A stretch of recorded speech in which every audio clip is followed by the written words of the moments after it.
నమస్తే ప్రజలారా, ఇక్కడ చూసిన సోషల్ మీడియాలో ఇన్స్టాగ్రామ్లో గతంలో తీర్మాన వలన మాట్లాడిన మాటలు వైరల్ చేస్తున్నారు. అసలు తీర్మాన వలన ఏం మాట్లాడాడో ఒకసారి విందాం.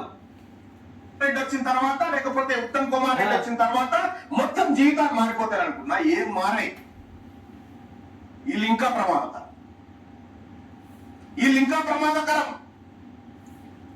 ఈరోజు ఇండియా మిత్రులారా, నిజంగా తీర్మార్ మల్లన్న ఏ సమయంలో ఎట్లా మాట్లాడిండు, తన కోసం మాట్లాడిండా, ప్రజల కోసం మాట్లాడిండా విషయం పక్కన పెడితే, నిజంగా రేవంత్ రెడ్డి వచ్చిన తర్వాత, ఉత్తమ్ కుమార్ రెడ్డి వచ్చిన తర్వాత ఏం మారింది?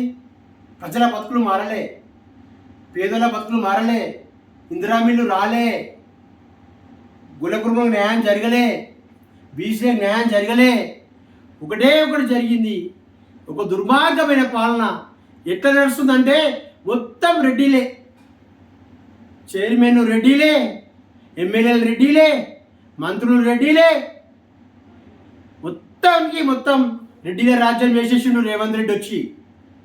మరి బీసీలను ఎవరు పట్టించుకోవాలి? మరి బీసీలకు ఎవరు న్యాయం చేయాలి? ఇగో ఇలాంటి విషయాలపై ప్రజలు ఆలోచన చేయాలి. ఇప్పుడు వచ్చిన ఎంపీ ఎలక్షన్లలో కూడా, రాబోయే ఎంపీ సీట్లు కూడా మొత్తం రెడ్డిలే. రెడ్డిలు తప్పితే ఓసీలు. మరి బీసీల పాత్ర ఏది? మరి బీసీలకు న్యాయం ఎవరు చేయాలి?